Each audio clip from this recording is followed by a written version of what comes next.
So destinations are important, but it's better and it's worthy to know what path we took and what made us reach this pinnacle. So when did this book actually start with? This book didn't start with a laptop. It didn't start with a pen. It started when I started driving. So what does this book reveal about? The road definitely reveals the character of the person who's driving the car. And by the time we drove around 2500 kilometers, reached Gurgaon at our home, I knew the car had reached, the drive had ended. But the bonding I had with my sibling in those 3 days, that was unparalleled. Sometimes we know many things, but we don't reveal them. We don't talk about them. Yes, because I think we fear a lot. What if we fail? What if we do something and we are not successful? How will others take it? लोग क्या कहेंगे? इसको ऐसे कह सकते हैं, क्या कहेंगे लोग? यही है एक रोग.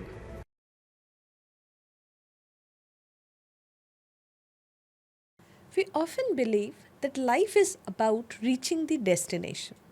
But what if the greatest lessons are found along the journey? Joining us today is 𝐑𝐞𝐟𝐥𝐞𝐜, author, storyteller, and observer of life's everyday reflections. Through his book, Reflections Through the Windscreen, he invites us to pause, reflect, and discover what our own journeys have been trying to tell us. Welcome to TechFluence, Gaurav. Thank you, Sudipta. And congratulations on your book, Reflection Through the Windscreen. I'm sure you are very happy today with the flipping of your first book. Before we talk about the book, Gaurav, I would like to know from you, what is more dangerous, driving through life without knowing the destination, or reaching the destination without knowing the journey? Wow, that's an interesting question. And I believe that when we don't know the destination, at least we are aware that we are going blind. We are in quest of something. We are looking forward to something. So at least we know what we are looking for. But if we reach the destination without even enjoying the journey, I think that is more dangerous. Because despite reaching the destination, we don't know what it took, how many efforts. We don't know how the journey has changed us. So destinations are important, but it's better and it's worthy to know what path we took and what made us reach this pinnacle. So I think the latter is more dangerous if we are not aware of it. And I've seen many people who value a designation, who value success, who measure success with the wealth they have accumulated over the years. But even after accumulating this wealth, even after having so many designations, I feel they are empty within. They don't know the cost which took them to reach this success. Often, I believe they have sacrificed something in their life. True. It could be their family time. It could be their dreams, their ambitions. So unless we know what we are paying for, I think it's not enough, it's not worthy. Yeah. So the lessons learned, the memories which we carry along the journey is what means a lot to us, right? That's how you want to describe. Absolutely. It's just like, climbing a Mount Everest, reaching the summit all alone. Yes. And then when you look back, you have left people behind. Every book begins long back when you think about writing for it, right? So when did this book actually start with you? Honestly, I think this book didn't start with a laptop. It didn't start with a pen. It started when I started driving, way back, decades ago. There were some drives which, when I reached home, they never ended. And they returned to me in fragments. And often I believe that, it could have been something different. This is what I enjoyed in my drive. And those thoughts lingered. And, recently, when I look at how much I have driven over the years, I thought that maybe I can give it a try. Maybe I can pen down all the stories which I have accumulated over the years. So probably that's how it started. And given the fact that I come from EPC industry, which is very methodical and a lot of deadline, schedule, pressure, and there we notice the pattern. If something is incorrect, we notice that pattern. Probably over the years, that thought has ingrained in me. And when I look at my driving, similar patterns I've observed. So when I started penning it down, it was reflections through the windscreen. So it went opposite. Like generally, we talk about our personal life helps in our professional. Here, your professional life helped in your passion to create your passion more. Absolutely. I mean, because of my work profile, I have traveled a lot due to office commitments. And when I go somewhere, I preferred capturing those memories in camera. And then when I came back, I used to write on my blog vacation snippets. So over the years, my website has accumulated around 50, 60 blogs. Yeah. So those drives, those memories, those pictures, they did help when I was penning down my thoughts for the book. Why the title, Reflection Through the Windscreen? Why windscreen instead of a mirror? Wow, that's an interesting question. When we talk about mirror, it basically looks backwards. Mirror looks back. And when we say windscreen, we see through it. So probably when the book is about roads and cars, I thought the better title, the apt title would be windscreen and not the mirror. So when we usually drive, we are looking forward, but there comes a point when you can see your reflection in the windscreen. Yes. And that is the point where you see you are driving and you're observing yourself. So that is the paradox I wanted to hold on to, Okay. and hence the title.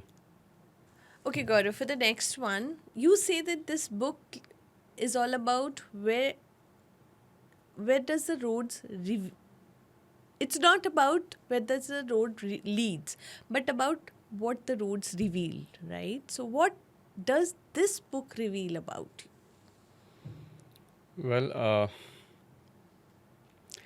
I think the road definitely reveals the character of the person who's driving the car. And probably there is one chapter in the book, it's on parking. So whenever we see people driving, the focus is on performance. Sometimes you overtake, sometimes you slow down, and whenever you encounter a mountain road, you show your expertise driving through the narrow Yes. lanes. So the entire focus is on how a person is driving. So in my book, I have summed it up by saying that driving is performance, but parking, that's personality. When the engine falls silent, when you park your car in those white box, how you park a car reveals a lot about you. Are we conscious about the other person? So there is a quote in the book which says that uh, my freedom ends where your inconvenience begins. That pretty sums up the entire essence of the book. That no matter how good I'm driving, the way I park, it reveals my personality. I have to be very cautious while I park the next time. Yes. I'm sure our audience are also going to be literally getting conscious after hearing it out from you, right? Was there a moment when the book started changing you while you were writing? Or you shaping the book? Well, that's a fantastic question, Sudipta. The book did change me. And, you know, it was not a one moment where I thought I will start writing a book. But as I started penning down my thoughts, initial few chapters, they were a breeze. I had so much of driving within me that first 3 chapters, I think I finished in a week. But then doubts started coming. Is my writing okay? Is my story worth telling? Will anyone read it? will people spend money on my book? What if they don't like it? And the doubts were so much that I started questioning myself. But the only thing I did differently this time was, despite the doubts, I went ahead with the discomfort. And with time, I questioned myself. I wrote the first draft. It was not good. And I always thought that the perfect one is just one edit away. And slowly and gradually, in next 1.5 months, there were 12 drafts in my laptop.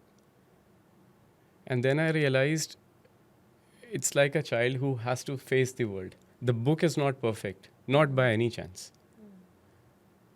But is it good enough to go and face the world? And one day, that thought came that yes, I think it is good enough to be told, good enough to be released. It's not perfect, but yes, let it go forward. That was the time I allowed it to go in the market. And that is when self-doubts, instead of that, a conviction came in that yes, I have something presentable and I hope people will like it and they will relate to it. Because I'll tell you an incident during the book launch. It was not a usual book launch wherein I signed the books, clicked pictures, and went away. We had an activity where there was a bowl, there were chits related to travel, and the person had to come pick up a chit and talk about whatever the question asked. And I was pleasantly surprised to see each one of us.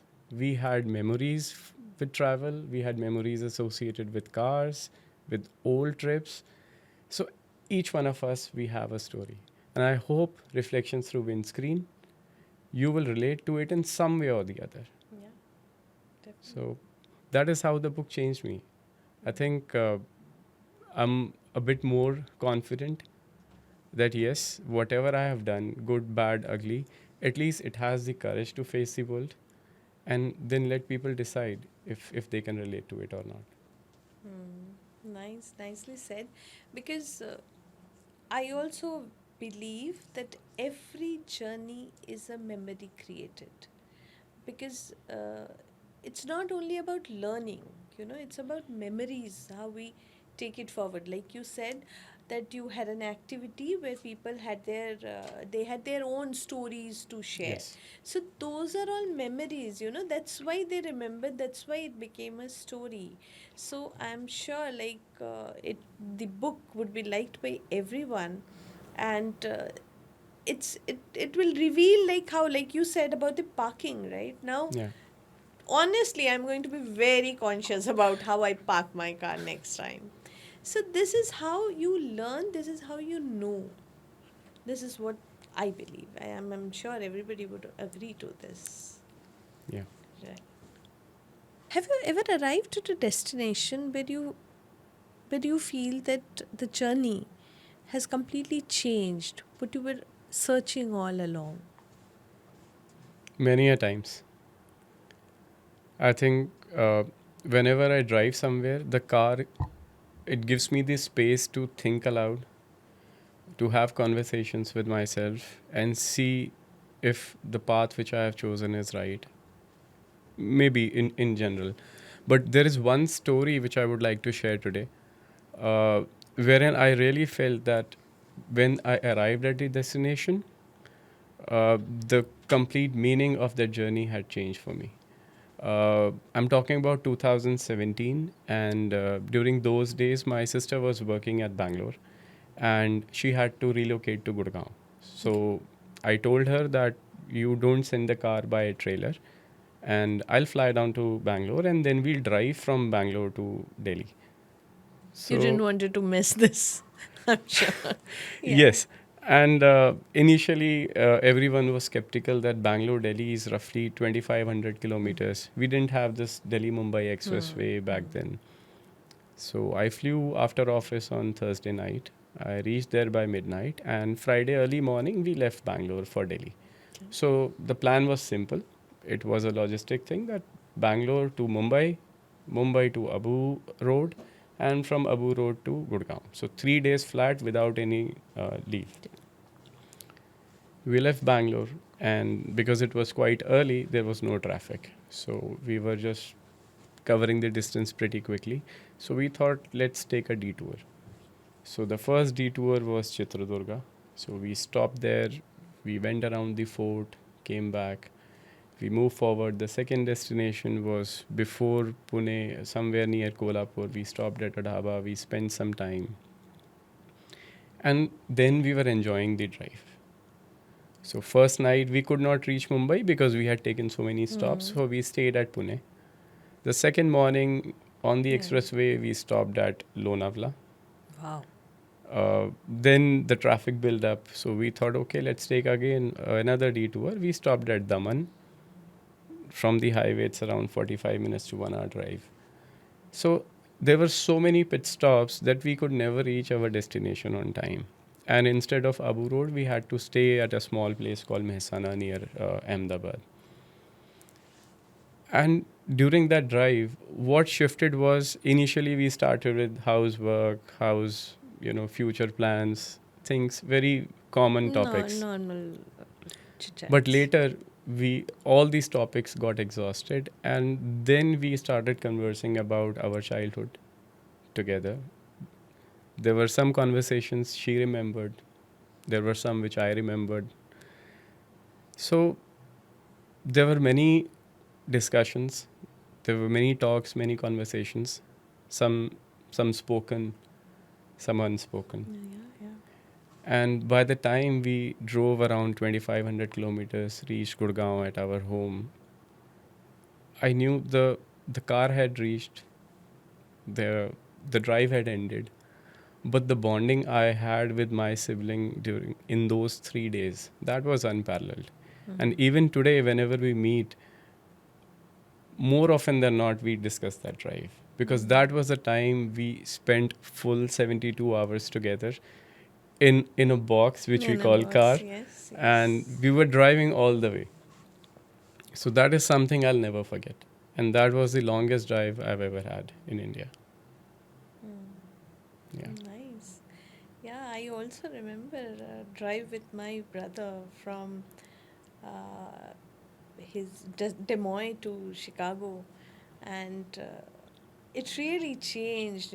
Like that what I was saying, that the memories, Absolutely. that talks, that's just not a drive. That's more than a drive.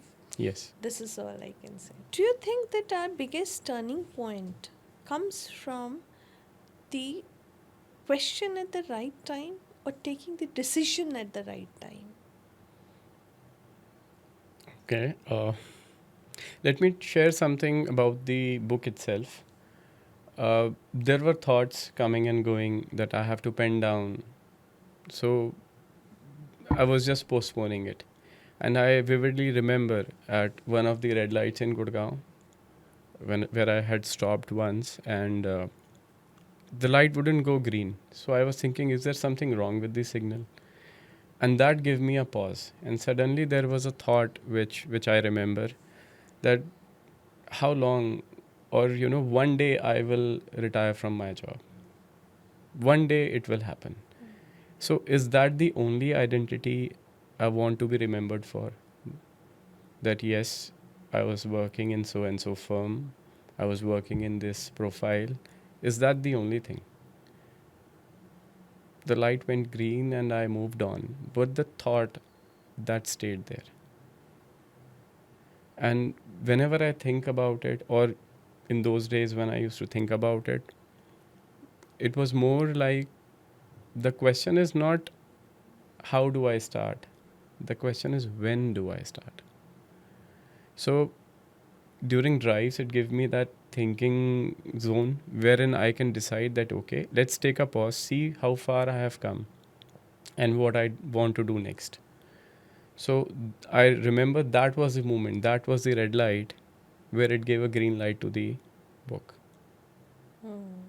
So, and since then, I thought, I have to start. The question was when, and I said, there is never a wrong time. Sorry, there is never a right time to do the thing. Right. So it's always the question which we ask ourselves, that what next? Or The irony is we always know what should come next. But there is some unsaid fear in us. There is something which stops us. Yes, yes. But the moment you have that conviction, which says that yes, this is the moment, and then it's start. easier. It's easy then. Right. Yeah. Good. Nice. It's so nice to know all this from you, Gaurav, because I feel sometimes we know many things, but we don't reveal them. We don't talk about them. So this is what it is. Yes, because I think we fear a lot. What if we fail? What if we do something and we are not successful? How will others take it? लोग क्या कहेंगे? इसको ऐसे कह सकते हैं, क्या कहेंगे लोग? यही है एक रोग. So the moment we overcome this fear, that okay, I tried at least. Yes, I tried at least. So I think that is what makes the difference. So And लोग तो कहते रहेंगे. Because somewhere down the line, I believe our society has grown up that way,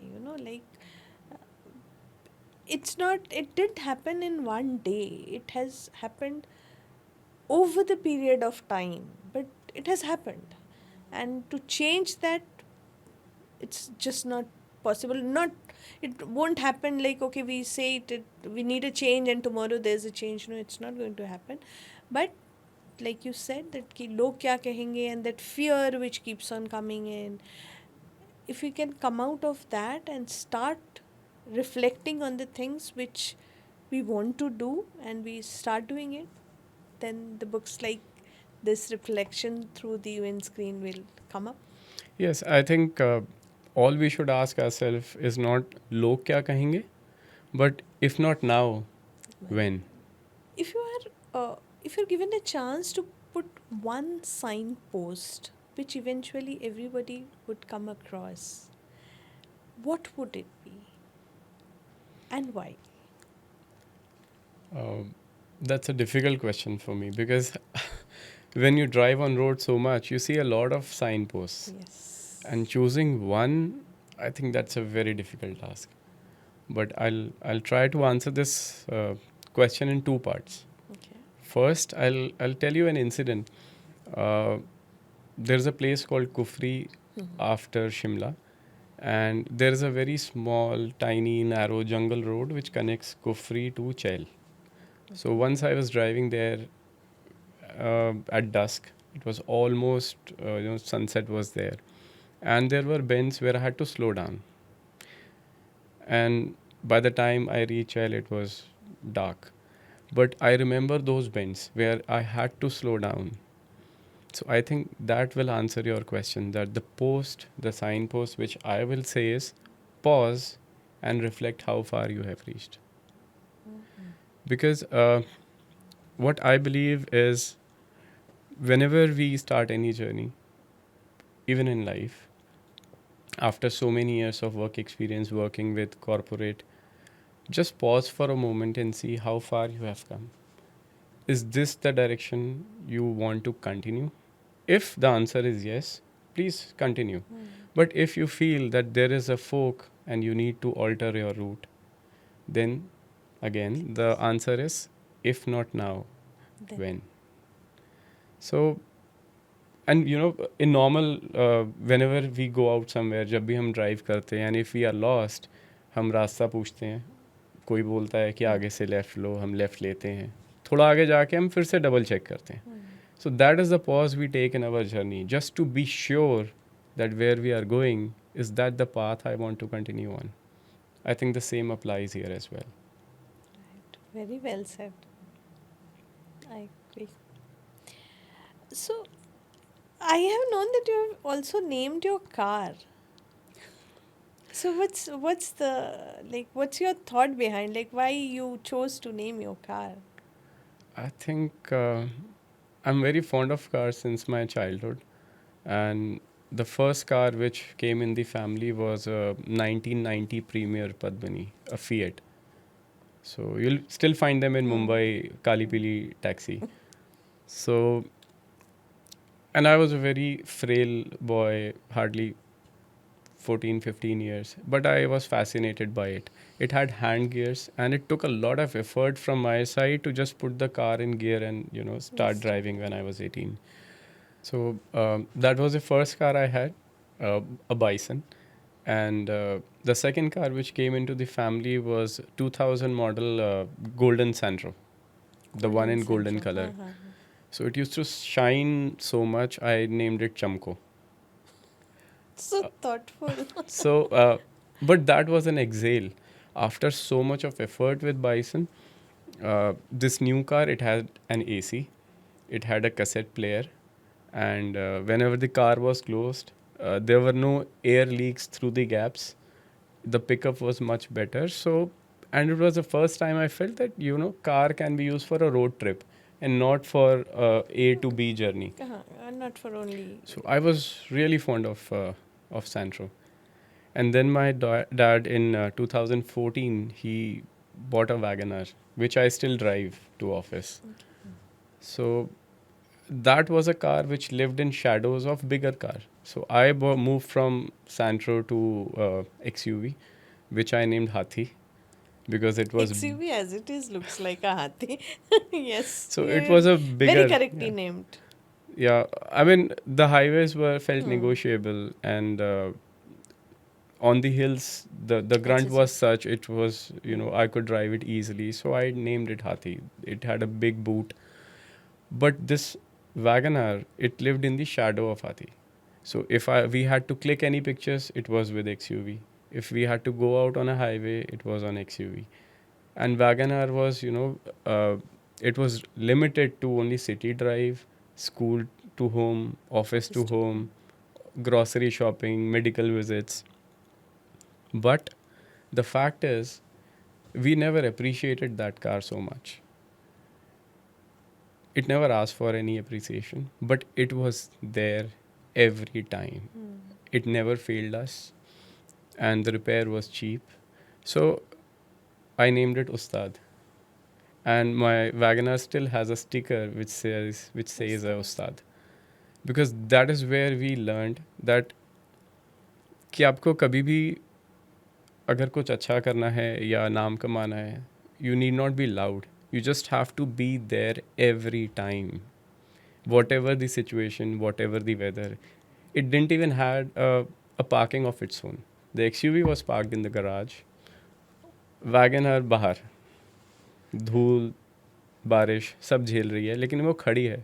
And every time it started in, one click. And that is why Ustad.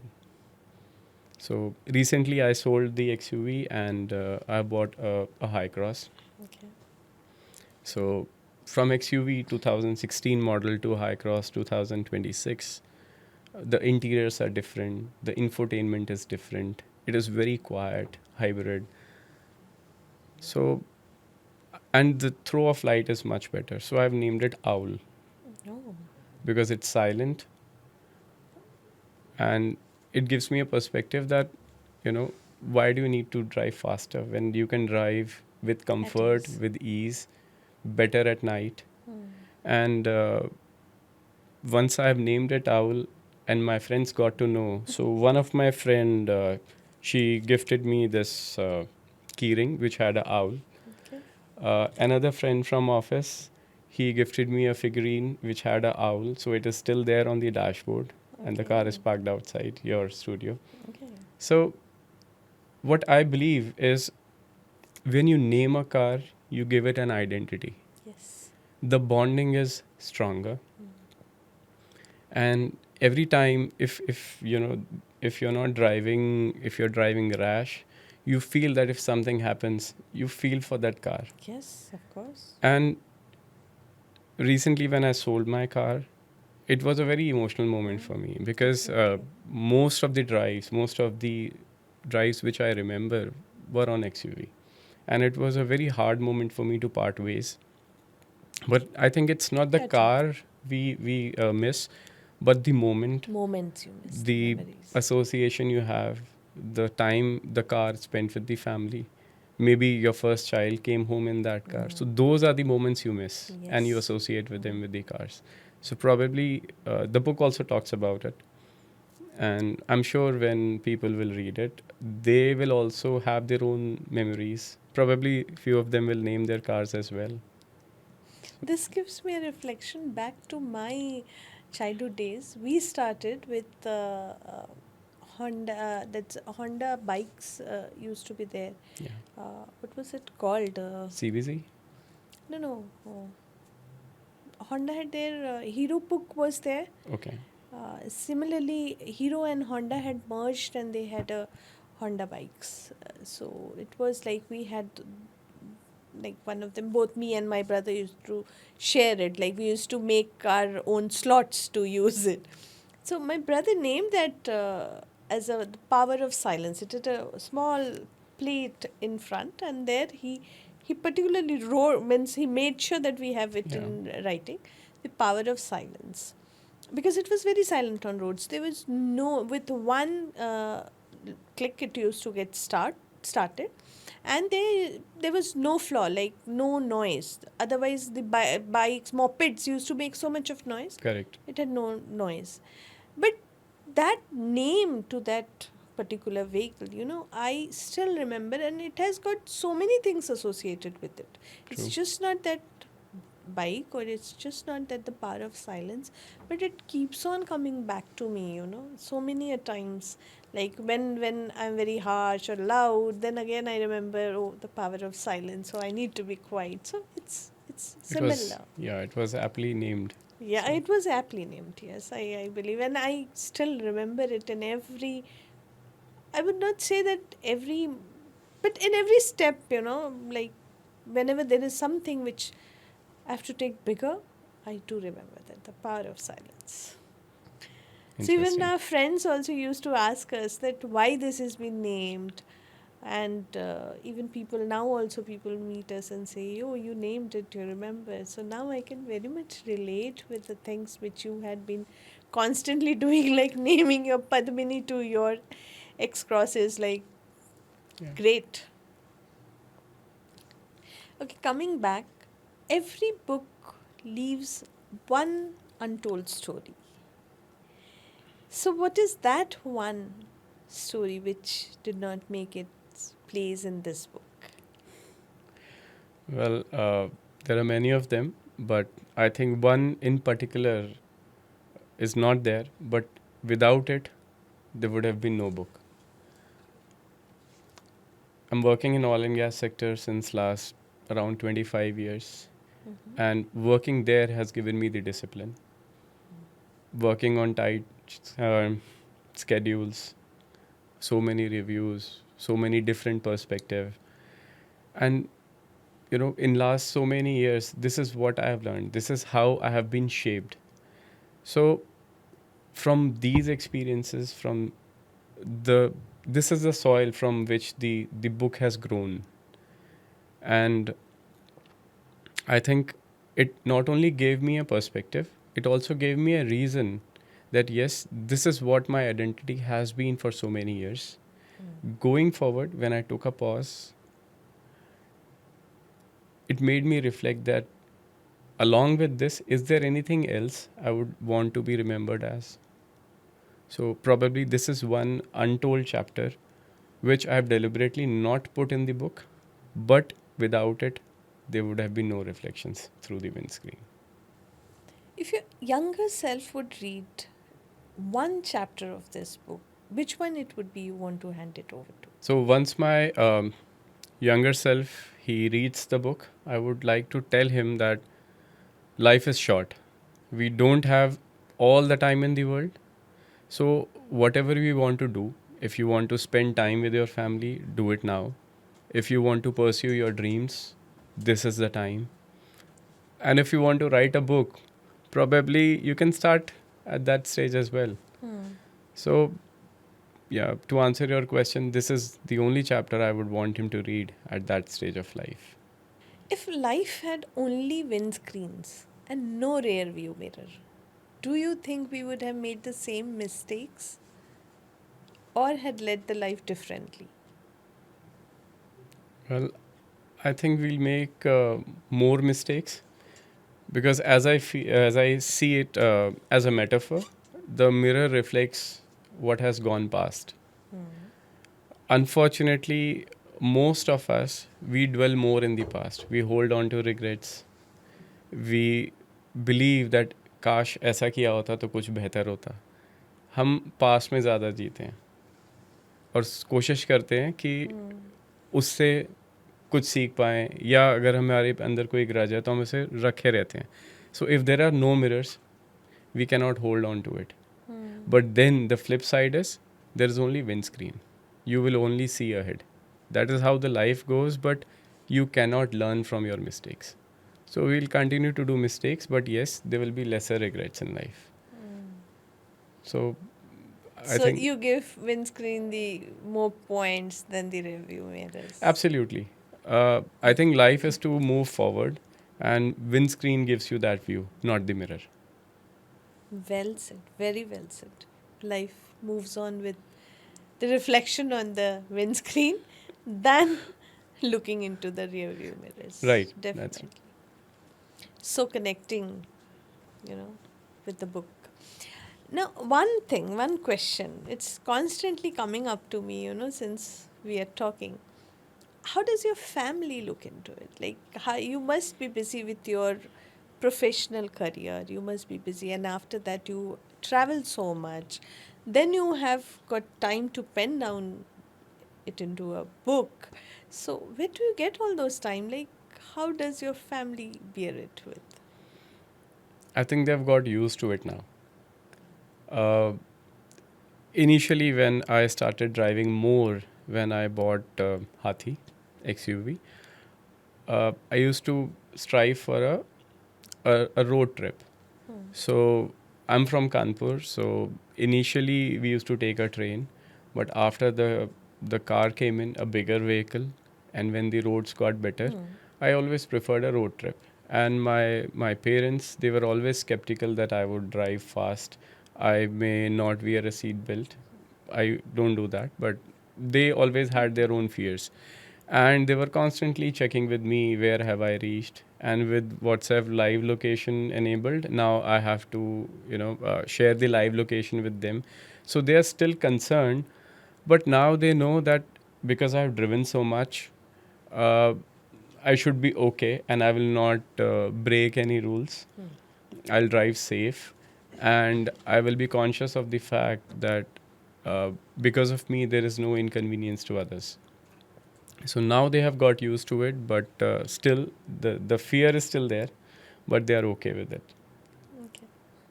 When someone closes the last page of the book, Reflection Through the Windscreen, what do you think will stay with them for a long period of time? Interesting question, Sudipta.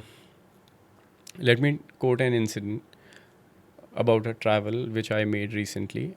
We went to Tungnath, which is world's highest Shiva temple. It is around 12-13 hours from here. We parked the car at Chopta and it had started snowing. So we had rented those crampons on the boot and we started the trek. It is around 4 kilometers uphill. There was snow all around. It was still snowing. And initial half a kilometer was good. Then my legs got tired. It was very difficult to take every step.